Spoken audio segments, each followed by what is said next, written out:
An email question, Deputy Prime Minister Dan in Dartford. Would you make sure that Abu Qatada was kicked out of the country if you could?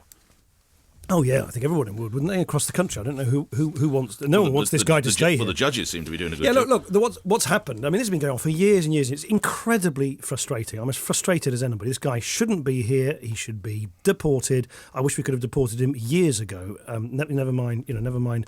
Over the last few months, it's been this endless legal ping pong. The European Court, interestingly enough, actually found against Abu Qatada and said that his kind of appeal against deportation was wrong, but the courts both here and elsewhere have said that there's this legal issue about whether the assurances that the Jordanians have given us about how their court system works is kind of sufficiently strong, and that's where the legal arguments got stuck. Theresa May has been out to Jordan. She's going to work flat out to make sure that we strengthen those assurances from the Jordanians.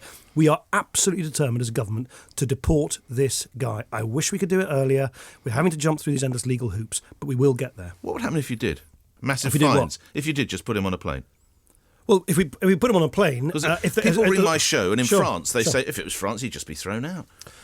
Well, to be honest, I don't actually think even in France they would act illegally. And, it's got quite big implications if what you're saying is why can't the government just act illegally? You might welcome that in this particular instance. I can tell you'd come down on like a ton of bricks if we suddenly started acting illegally in other areas. You just can't, I'm afraid. The government is not above the law, however frustrating these court proceedings are. And I'm a great defender of the independence of the courts, all that stuff. But I'm as frustrated as anybody. I think we will get there. It's important for people to remember, though, that the point of dispute, if you like, of law is whether the assurances about the evidence that would be made available in the Jordanian courts is kind of up to scratch. And that's where the dispute lies. We think we can resolve this, and we're determined to do so.